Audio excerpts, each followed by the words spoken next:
But I do think like somewhere down the line it'd be really cool to do international global public health where you be it, because I got to spend 5 weeks for a rotation in Africa in June. It wasn't really as much as like intervention and helping out, but it's kind of observing HIV treatment and just kind of like healthcare in Malawi in like Central Africa. So that was really cool, and you'll see a lot of like epidemics. Like there's the Ebola, and then obviously like Zika virus. They'll a lot of times hire health care professionals to kind of go somewhere for 5 years to kind of figure out what's going on and help integrate into whatever healthcare system that they have going on and kind of troubleshoot a way to manage that epidemic or whatever's going on there.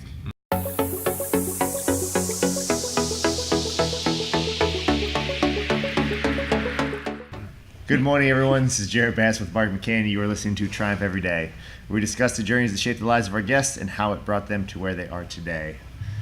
And we usually say special guest, ultra special guest, Haley Burhans? Nailed it. Burhans. I was Burhans. informed that it is a made-up name. As far as I know. As far as you know, it's a made-up name. As far as I know. When can we start? Do the Ancestry.com. Then oh, no. Yeah, but then you get to the point where you had to pay to figure out what really happened, and that's where I cut it off. Much. Yeah. How much do you care? So, why is it a fake? Why is it a fake name? Because if you search, it's literally only there's like a family actually up in Pennsylvania that has the last name, our family, and then some randoms in like South United States. And But so your there's, like, family's no not else. from here originally. No, my dad's I don't know, some Western European compilation of white people. And my mom's Dad is Middle white? Eastern from Lebanon. So we got at least Lebanon, but Yeah. other than Then that, the just other some countries. Middle Eastern or Middle European, Something. some guy. Yeah. He's a guy. Yeah. Well, that's cool. And then, do they immigrate here originally, or were they? So you're first generation born in the Second. United States. Second. Yeah. My parents were both born here. Okay, Yeah. but their parents were immigrants. From somewhere else, yeah. Gotcha. Okay. Well, cool. And then where are outside of Europe and Lebanon? Where are you actually from in the United States? So I grew up in Erlanger, Yep. born and raised. Born and raised. But my parents were both from like Ohio and Michigan. But they moved here to work at Children's. Okay. So my brother and I were both born here. They all. So we'll get to the medical trend in the family, I guess, in a The little nerd. bit. The nerd squad. Yeah. So, and we've known each other for I don't know how long now. I think 5 years. 5 years. This is when I started CrossFit, so yeah. Yeah. All right. So It's a long time. that's how we met.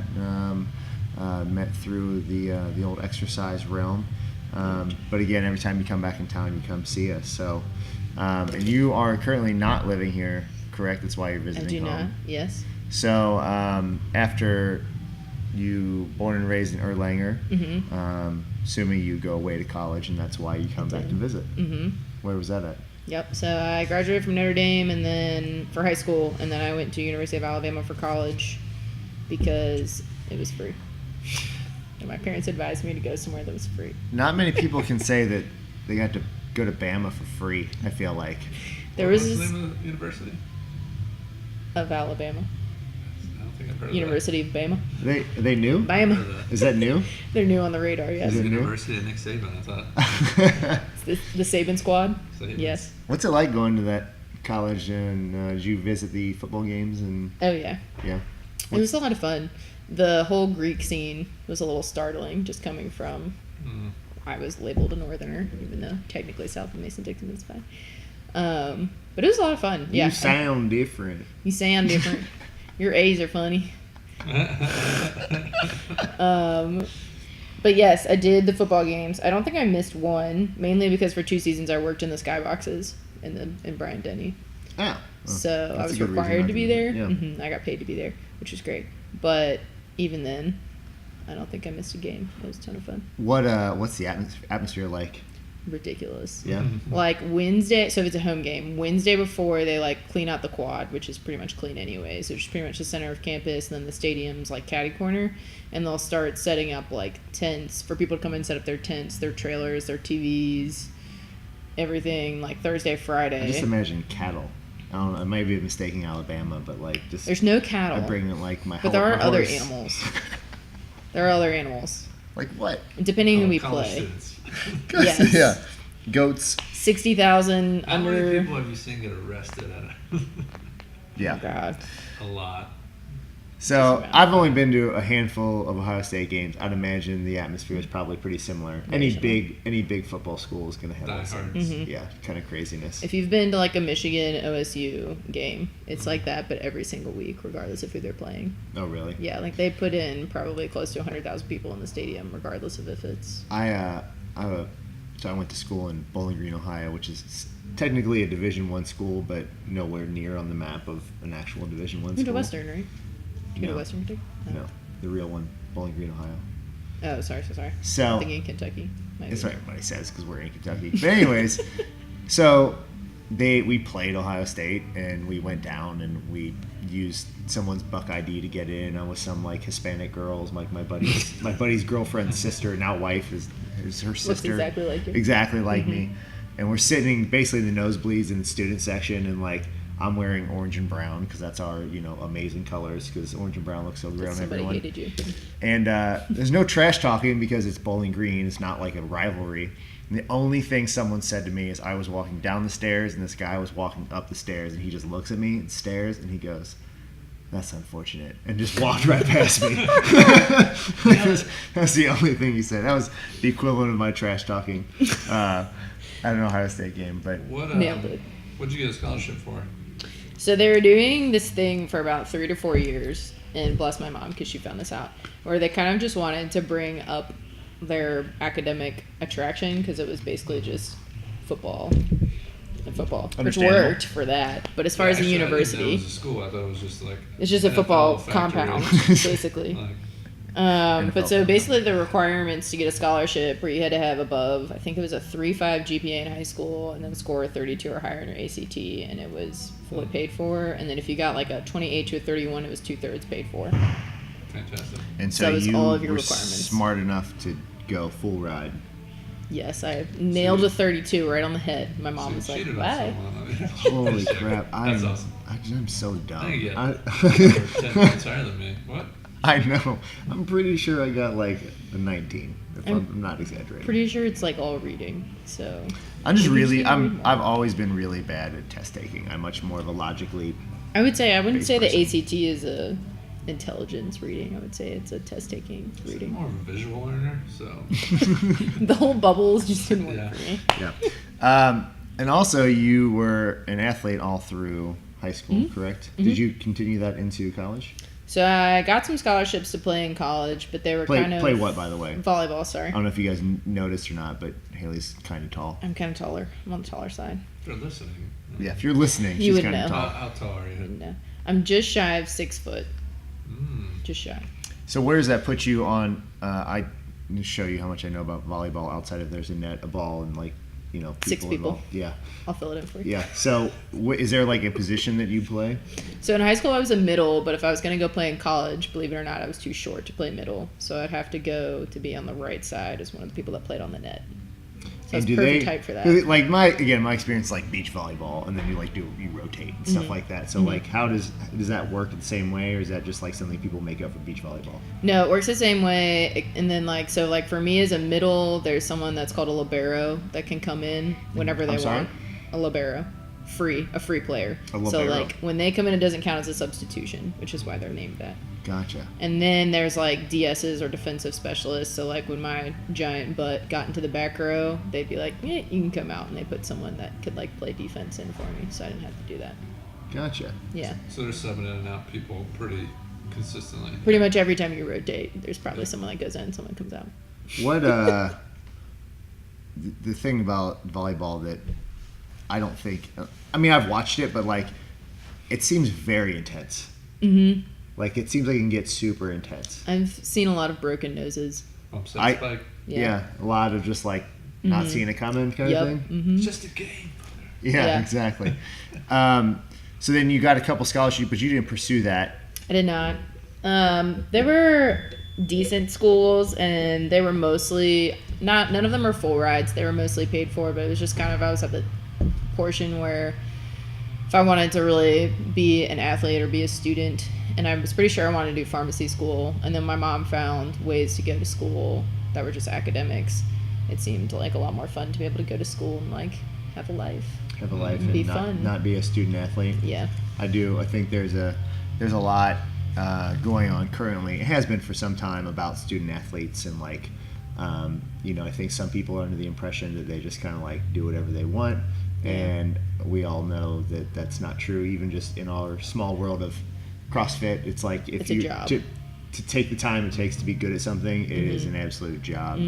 I knew a couple people who played various sports through college, and it's one of those things where I had a buddy who was actually went to Finley, and I remember him telling me he was selling plasma. He was on their soccer team, selling plasma to basically, because he couldn't work, but he still needed money. Yep. So he's practicing and studying so much that he's selling plasma on the side and blood on the side to actually make money to get groceries with. So it's definitely no joke. It's not like you're going playing your games and like taking all the glory in. Right. It's not like in high school you just get to boost your cool factor and you get a jersey and roll out of there on Fridays early to go to the pep rally. On the jacket.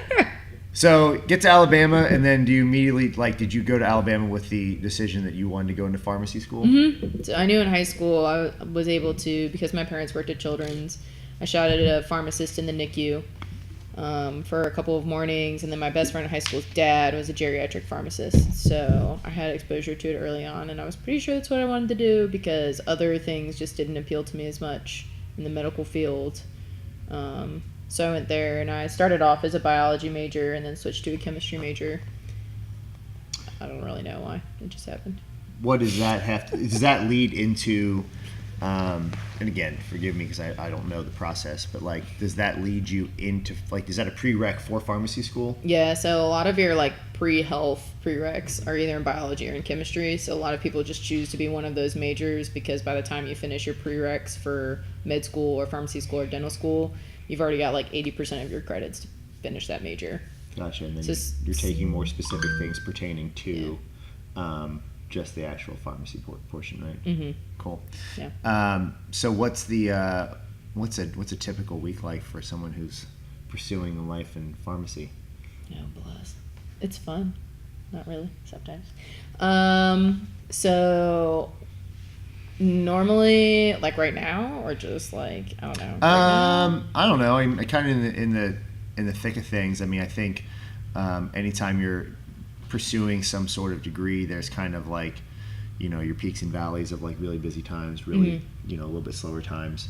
Maybe some of those heavier times where, I can't imagine the amount of stuff you have to know about different drugs, about different reactions with the body, about how different people will take different drugs.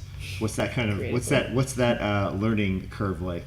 It was pretty rough because so at UNC they're doing a new curriculum and they want to do flipped classroom learning. So essentially we're responsible for learning everything before class starts, and then in class we kind of take it to a higher level where you talk about scenarios where things don't go X, Y, and Z perfectly to plan, or you can talk more in depth about certain reactions or certain types of people that it might affect.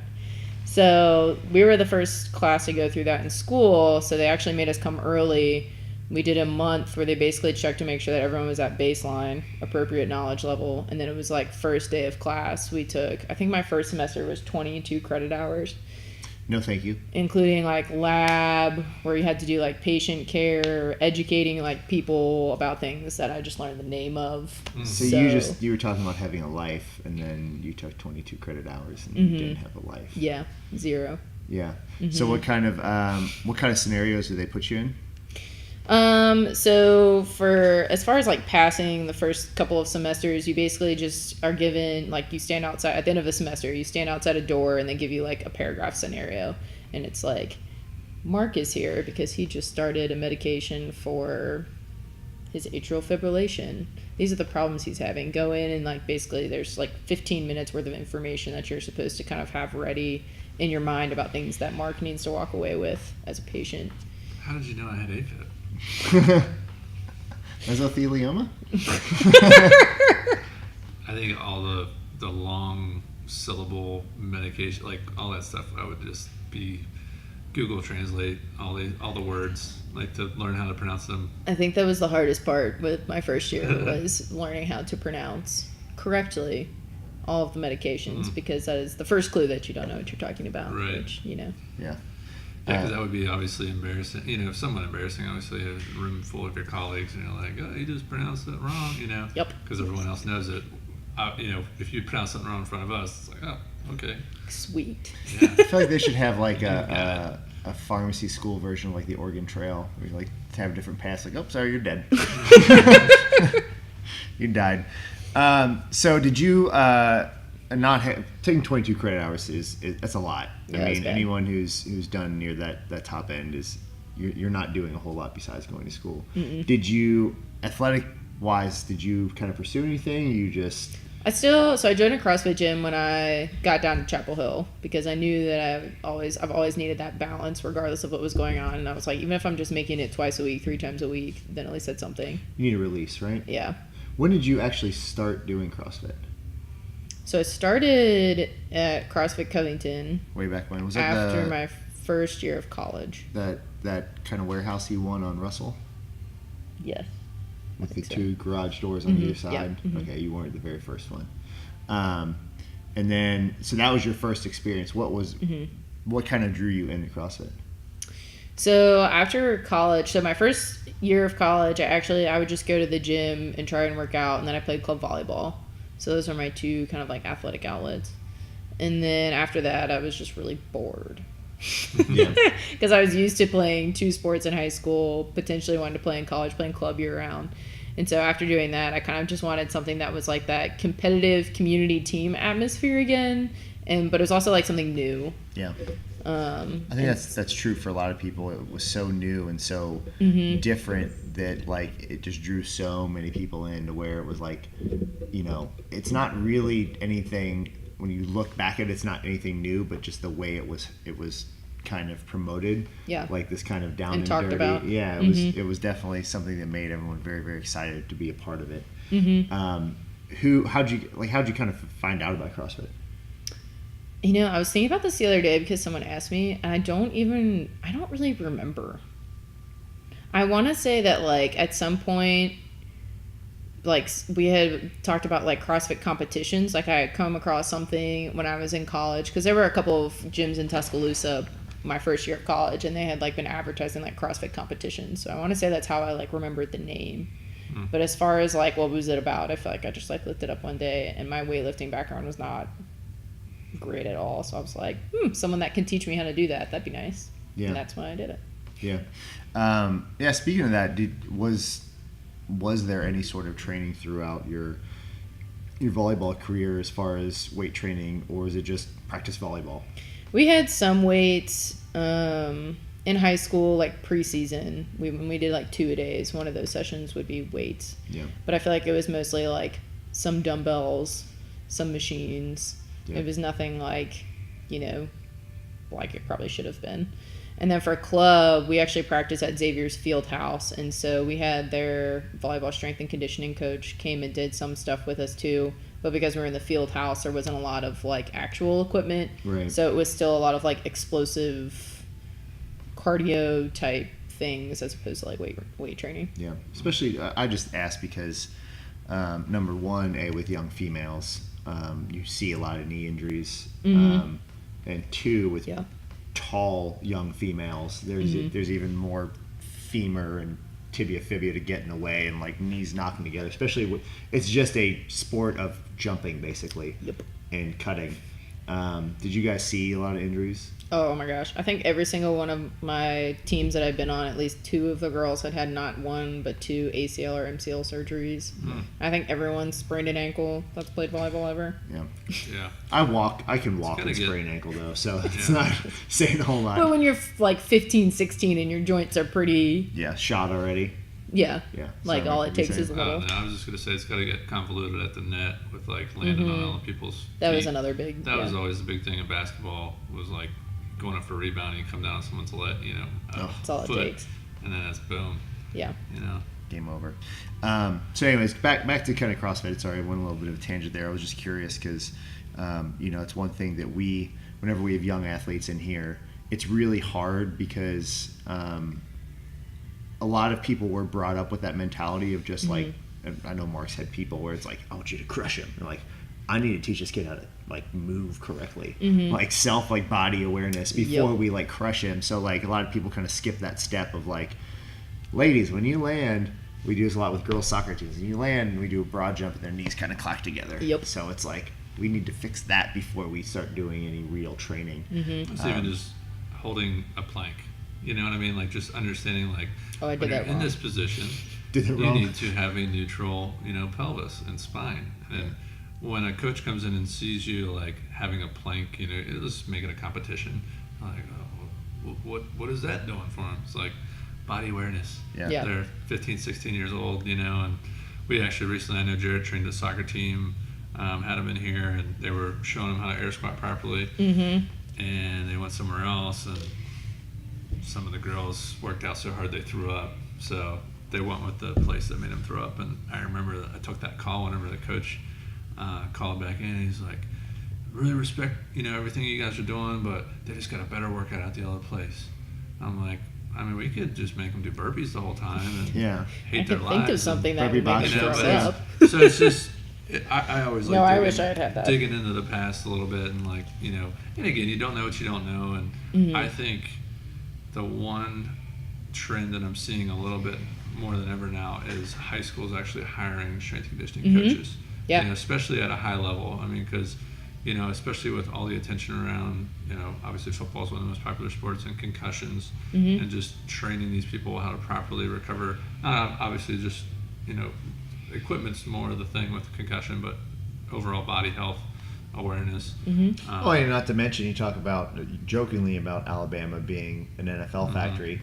Well, that's now starting at the high school level is what I'm saying, though. It is. Well, I mean, you see all these kids now. I mean, there's a kid right up the street at Covington Catholic that I've heard. I haven't seen him yet, but I heard he's an animal. He's got a full ride to Notre Dame. He's a junior, and he's like 6'6", 260. And it's like he's 16 years old.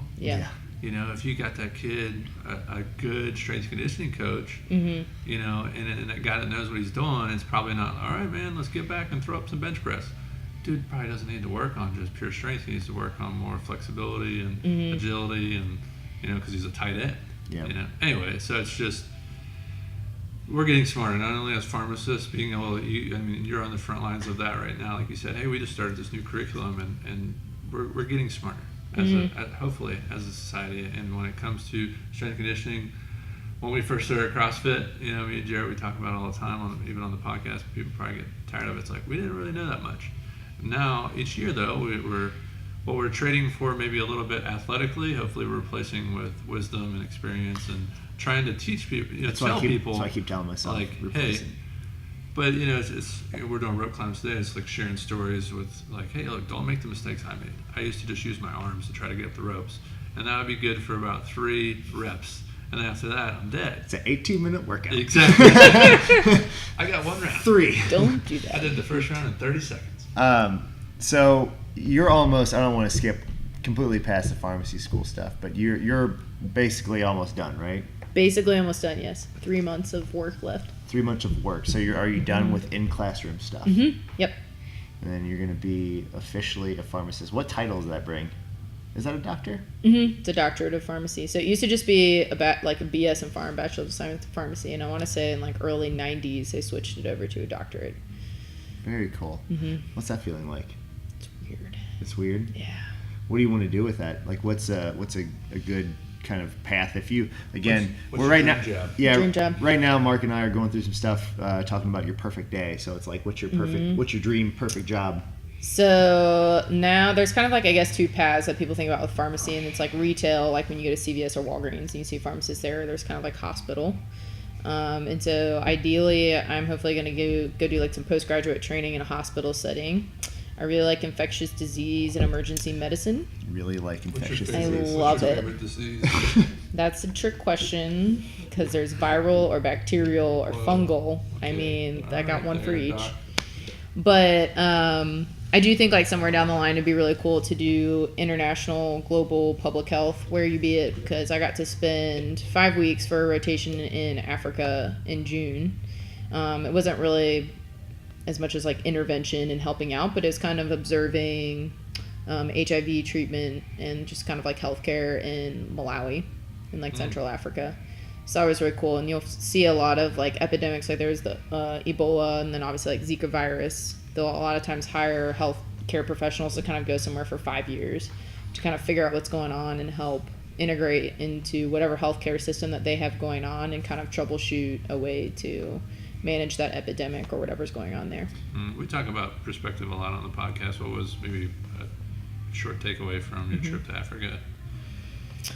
Like what should people in the U.S. like, wow, you guys should really appreciate, this or whatever. I have never appreciated clean water more in my entire life. Like I came back and turned on the sink every morning for just like a second and would be like, I could have drank that. Like that's nice.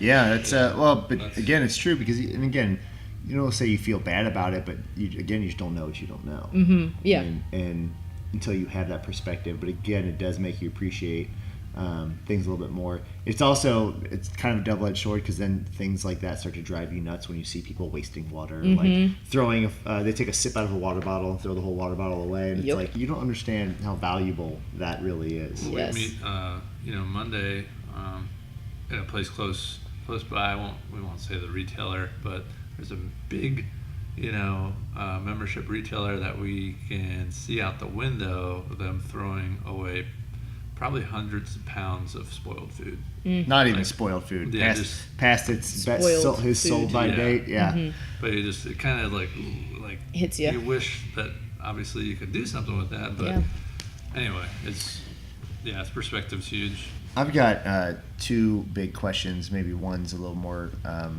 loaded than the other. The one's just maybe more of a personal annoyance than anything.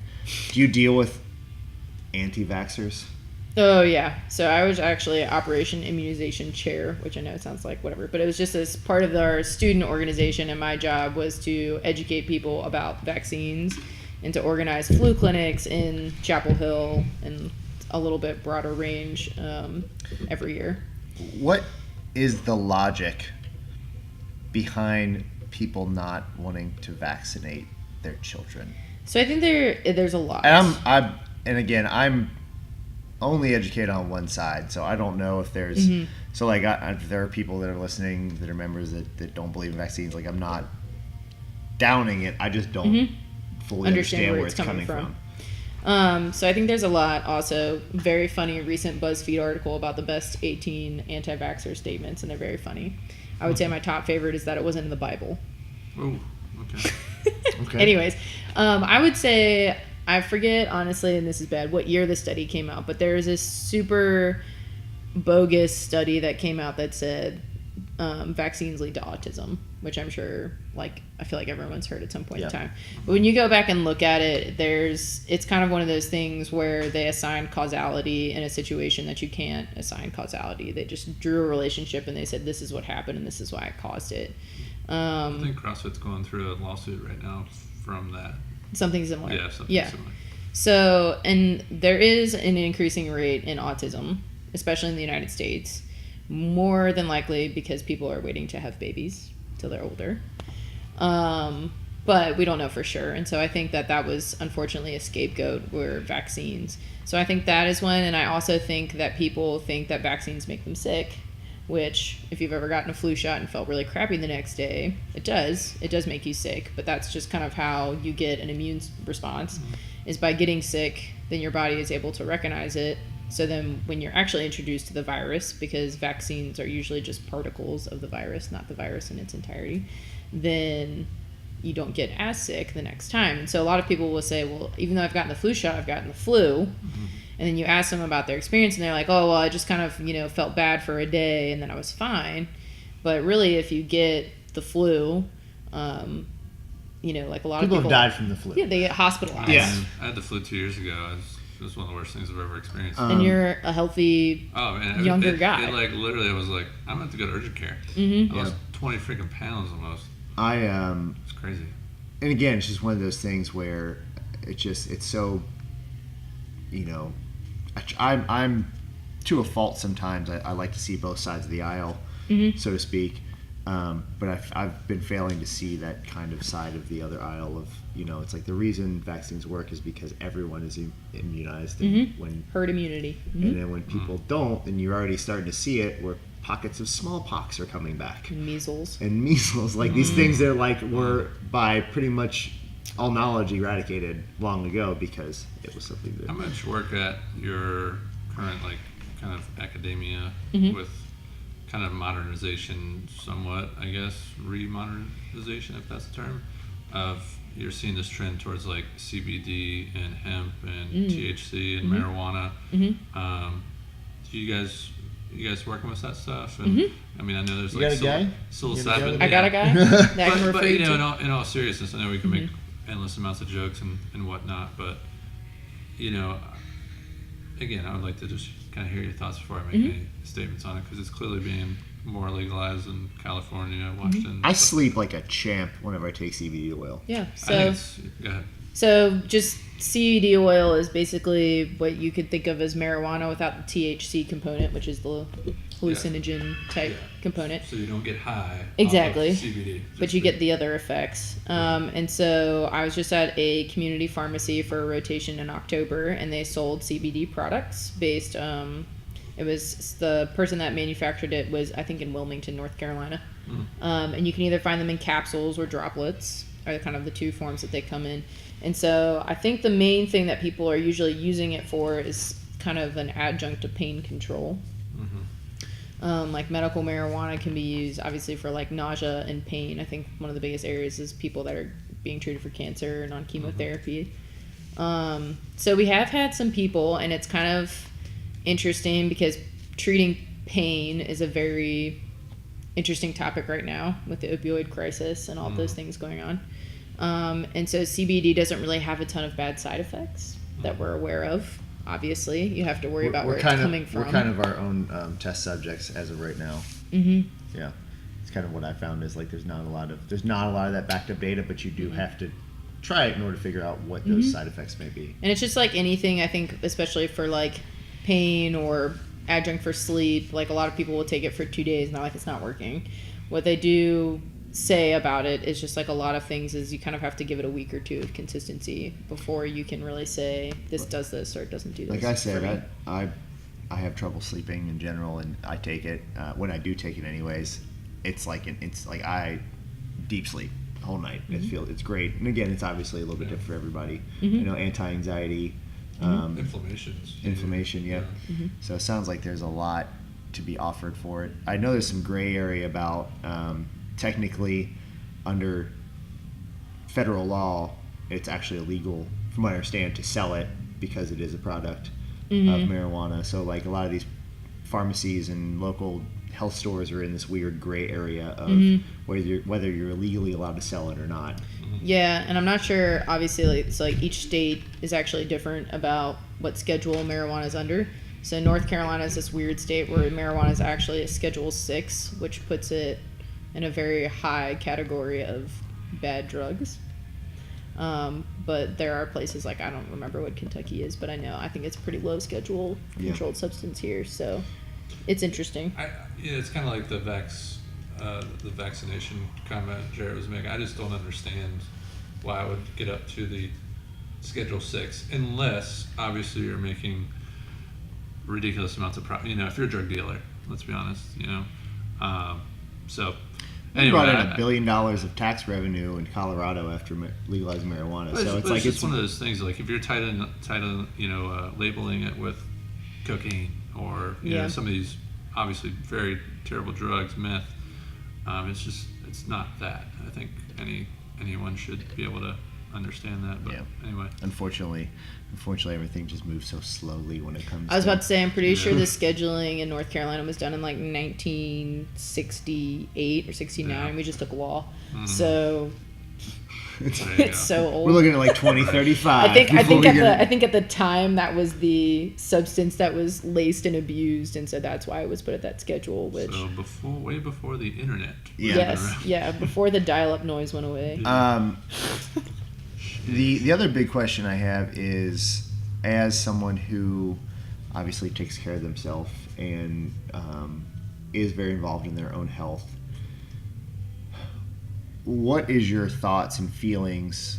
And I don't know, maybe I'm getting, I don't want you to answer if it's going to put you in a weird position, but like, what do you feel about the equivalent of like, we have handicap spots for people who are overweight? Mm-hmm. Like when it comes to like the pharmacy side of things, where it just seems like our first inclination is to like throw a pill at it. Mm-hmm. Like, obviously I think all of us in this profession know that like if you eat right and take care of yourself, a lot of those issues that millions of people are dealing with kind of go away. Mm-hmm. So I don't know if you're like, is there anything you can do as a pharmacist to kind of turn people in that direction, or is it just something that you got to follow whatever the doctor prescribes? So it's actually kind of cool. Well, first of all, caveat, as a CrossFit trainer, I'd much rather someone come see me there than come see me in whatever place I'm working with as a pharmacist, because I just think that it's obviously a lot healthier, a lot natural, a lot more sustainable than any pill I could throw at you. But I do think it's pretty cool in a lot of primary care settings, like you go see your general doctor for physical every year. North Carolina is a higher level state where pharmacists can actually be practitioners, and they can see people for kind of long-term chronic diseases like diabetes, hypertension, stuff like that. And the first thing we're taught in school is lifestyle modifications. So teaching people what proper exercise might look like, what proper diet might look like, salt intake, all those things. And we're supposed to have that, 20 to 30 minute conversation, whatever they want to talk about, before we even say, and now you're at the point where you require medication, and those medications look like X, Y, and Z. So it's a big part of what we're taught and what we're supposed to advocate for, especially in specific disease states where like type 2 diabetes and hypertension, lifestyle modifications are the biggest contender to bring down those numbers or whatever you're looking at. Yeah, because that's is that just, and I guess you probably only have limited knowledge, but is that nationwide that a lot of places do that, or is that just specific to where you're at? The national guidelines for treatment of both of those things tell you like these are the things that you're supposed to do. I think a lot of times in a practice setting, a lot of doctors are crunched, 15 minutes with someone, so they can preach the same time, like you should exercise 30 minutes 5 times a week, you should stop eating junk food. Okay, but now see you later. Yeah. because no one really wants to listen to it. So that's kind of one of the cool thing is now I think, especially in like a community healthcare setting, like if you go to CVS and Walgreens, if you have a pharmacist that really wants to get into their patient care, like they get those same national guidelines. And if you're walking in and I see that you're filling a drug for the first time for type 2 diabetes, that's a great time to step up and say, what else have you been trying? What does your diet look like? Like, what are some things that I can get you in 5 minutes that help you maybe potentially make some better life choices, things like that. And I feel like personally, because I always love to exercise, I always ask people what exercise have they tried. And a lot of people, they'll get that one thing and be like, well, that didn't work. Like, well, I didn't like it. That was the only thing that you tried. It's and unfortunately there's a million different snake oils out there of like lose belly fat. I saw one the other day, visceral belly fat. I like 16 pounds in 16 days. I like the jigglers. You strap on jiggles your fat away. Are you serious? Yeah, you haven't seen those? Oh God, yeah, it's scary. So as a CrossFit coach and someone who's on the medical side of things, how do we, just on the fitness side of things, reach out to those people that, maybe don't have an answer, but like more of an open conversation of how do we reach out to people to kind of get them to understand that like a lot of this is it's hard work, but it's easier in the long run. I think that's that needs to be understood by a lot of people, to where taking care of yourself can be as complicated or as simple as you want it to be. Yeah, and I don't obviously have a great answer for that. I wish I did, but I would say like I try to remember as a coach how much guts it took to walk into that gym for the first time. knowing that it was things that I didn't know anything about. It was people that, some of the people you walk in there and you're like, I would never be able to do that. And not to mention, you're coming in as an athlete. Exactly. I had a background of walking into spaces where someone could probably kick my butt, and I knew that was going to happen. So I think I try to keep that in mind, because we're kind of in a location in Chapel where we're in a strip mall, so we get people that pop their heads in all the time, and they're just like, what is this about? What's this place? Yeah, so... What, that's empathy's huge, right? Coming, we talk about it constantly, is meeting people where they're at, because so many people, I don't know who, we just had a conversation about, I'll never be able to do muscle ups, and like, that's a fraction of a percent of the things that actually happen, and you never need to. Yeah. One of the things that was coined is like, muscle ups are a party trick. Yeah. And they really are. Yes, they can be functional, like getting up and over something, but there are so many other things that you can do that... So it's similar to like, I'll never be a doctor. Yeah. There's so many other things you can do. Yeah. What do you think about the CrossFit Health kind of movement, with them empowering doctors to get their level 1 and educating them? I actually just read that article the other day, and I thought it was pretty cool because... I feel like Greg Glassman would be a very interesting human to sit down with, but he is. Yeah. From all accounts, he's. Super cerebral, super inappropriate, super. Yeah, and it's I kind of pick up on. Yeah. But like you said, like I do agree. I think when I was reading about how they bring in groups of doctors now, and they let them get their L1s for free with hopes that they'll go back and kind of spread that mentality, which I think is kind of funny because I feel like that's going to perpetuate the cult thing. But what he said is like most health professionals are tired of seeing people that could be healthy in otherwise normal settings. The reason that they want to become doctors, pharmacists, nurses is so they can take care of those sick people that are not sick, quote unquote, by choice. They do have some genetic abnormality or some unfortunate traumatic situation that is causing them to be ill. And it is kind of true. Like a lot of my friends that are doing primary care, they just every day they're like, I feel like you're beating your head against a brick wall. Yeah. Because you're seeing the same people with the same problems do the same things over and over again. And unfortunately, they're in their minds, they could be making the right decisions because they're being fed basically BS by the stuff they eat. Like literally, it's like go down the little frozen food aisle. It's like healthy choice. Oh like, my gosh. That's not a healthy choice. Is it just like generational incompetence? Like, is it that simple to think like family after, you know what I mean? It's like, you see, this person sees their mom or dad, get workers' comp. I think that and just like environmentally, I feel like, I don't know, I mean, this is just a whole other topic, but just like the shift for technology, unfortunately, I think people have been able to find information so they think they can treat themselves. And they don't have to listen to what their doctor's saying in front of them because he's 97 years old and doesn't know. Right. Where the internet, Wikipedia was updated 5 seconds ago, so it must be right.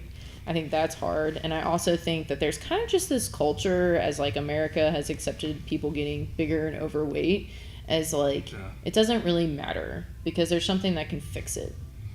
Yeah. Which isn't, it's true, but it's not true.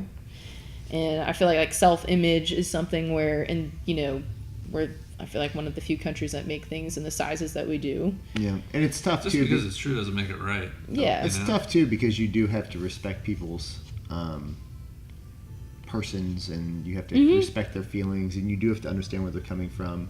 But then you also hear words like fat shaming, and it's like, and things like that. It's like, and this is, yes, there are people who say wildly inappropriate things to people when they shouldn't, but I feel like it's tough because you toe this fine line of not making a comment, but even just discussing someone's weight with them, and you have this, now you're vulnerable of someone saying that you fat shamed them, or you attacked who I am as a person. Like, no, it's coming from a good place. It's just a really tough discussion to have, and a lot of people, unfortunately, are not willing to have tough discussions about anything, not just weight, not just about their health.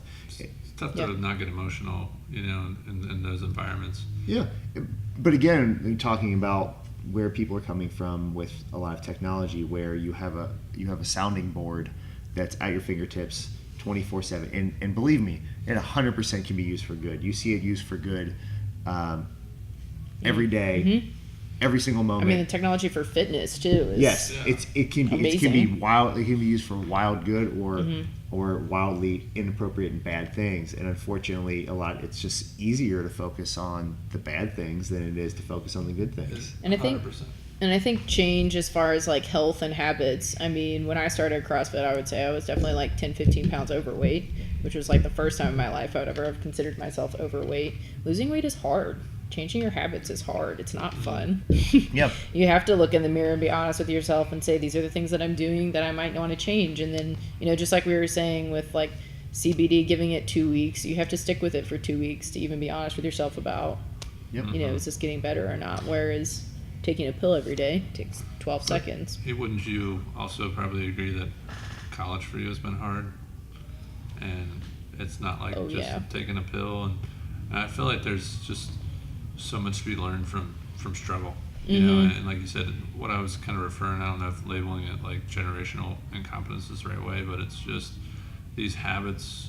I think everyone has an opportunity to break their cycle, whatever family that is. For me, I was always athletic growing up, and that's probably what kept me relatively fit, but I was eating like crap,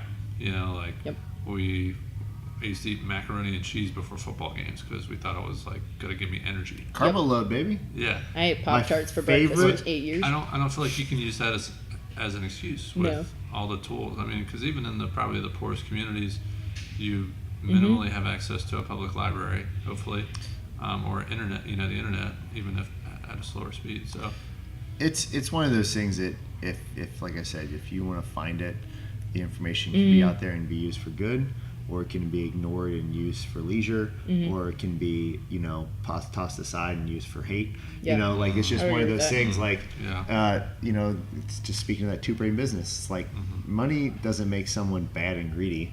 Being bad and greedy makes you bad and greedy. Money is just a tool that if you want to use it for good, use it for good. If you want to use it for bad, use it for bad. Yeah, and I think one of the other things about like generational things is like a lot of because we do have some, we coach some high school kids in our gym, and it's like a lot of, I feel like the kids coming up behind me are just so afraid of failure, and it's like, you're gonna fail, but like their parents don't want them to, or they don't want to, or whatever is causing people to not want to get to that point, which I'm not a parent, but I know that my mother was protective and didn't want me to fail either. It's tough, right? Because you are, the goal as a parent is to make sure that your child succeeds more than you do. I mean, there's nothing wrong with that. No. But what tends to end up happening is then you get into this mother lion mode and this protectiveness, and you're never given a chance to fail. And so when you do, you don't emotionally know how to handle it. Yeah.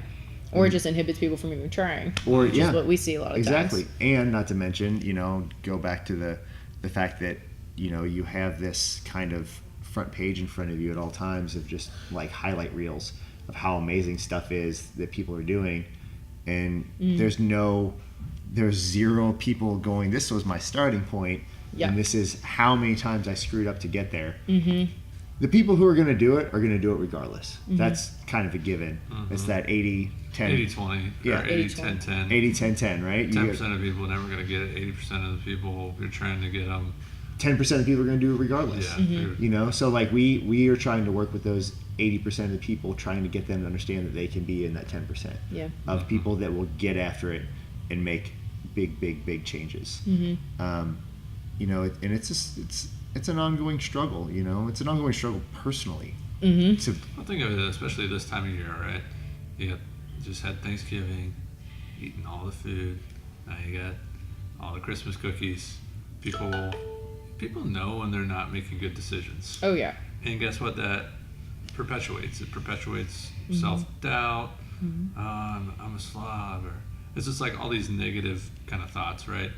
And that's why, honestly. Or I'll start after the new year. Yeah. And I'm just gonna let it go, and it's like that. It's February, and you haven't really started. But in their mind, they're like, well, I can just do whatever I want to do because I'm already told myself that I'm going to be better in the new year. And when in reality, it's like you can make better decisions meal to meal and be better off.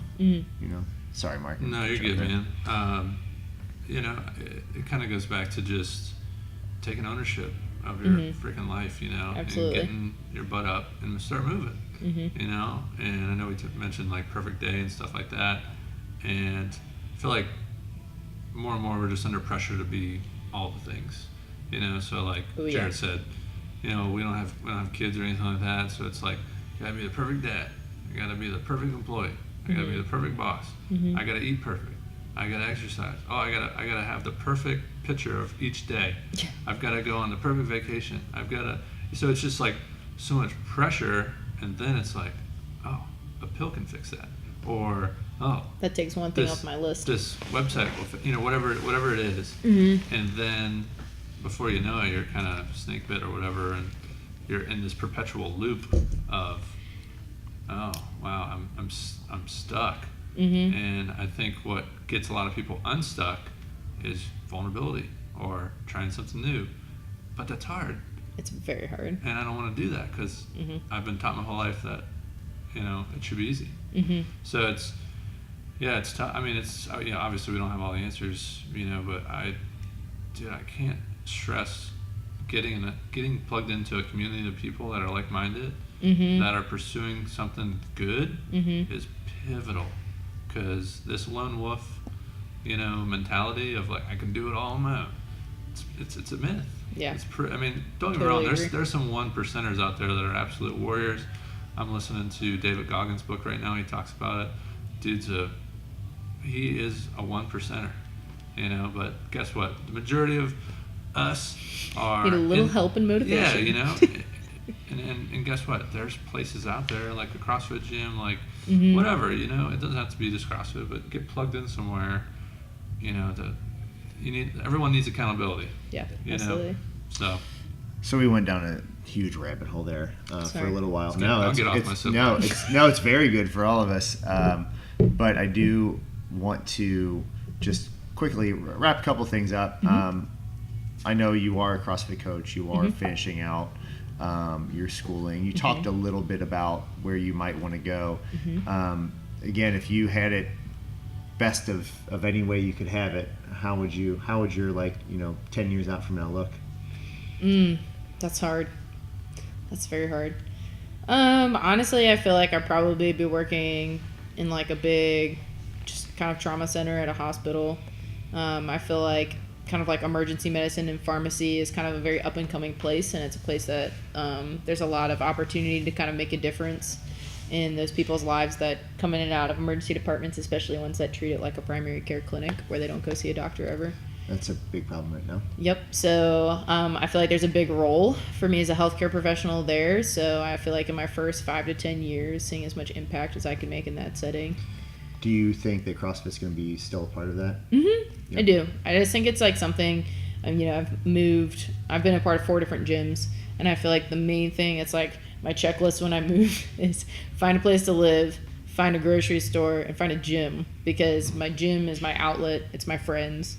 They're definitely, I have really great friends in pharmacy school, but my gym, I actually live with the owners of our CrossFit gym because I love them so much and I force them to live with me.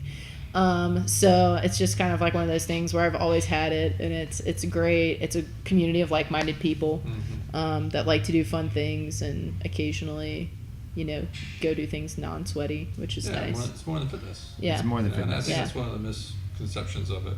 It can't be, it doesn't mean you can't like go out and have a beer, and eat a cookie. My God. We do this so that I can drink beer. Oh yeah, absolutely. And there's nothing wrong with that. Nope. I just wrote a little blog post just about like if you say it's anything other than vanity, or that there isn't vanity involved, like you're a liar. Yeah. There's nothing wrong with that. You could do a lot of other things if it was just that. Yeah.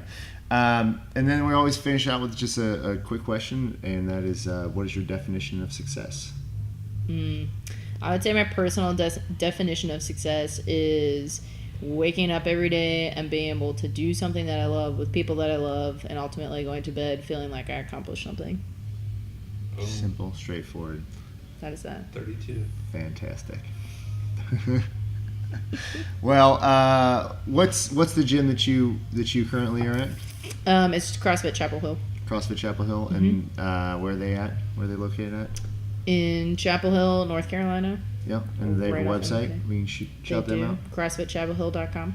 So if you guys want, if you're ever in the area, It's very simple. check them. Where is Chapel Hill, like in relation in the state? It's pretty much smack dab in the center of North Carolina. Okay. So if you're ever in the area, for all the people that regularly travel to North Carolina, Pretty close to Raleigh and Durham. yeah, if you're there ever you go. You can check out CrossFit Chapel Hill, check out Haley, and get your butt kicked by her. And thank you all for listening to Triumph Every Day. Make sure you subscribe on YouTube, iTunes, and everywhere else your favorite podcasts are found. You can find us at TriumphStrength.net, on Instagram at TriumphStrength, and Facebook at Facebook.com/TriumphStrength.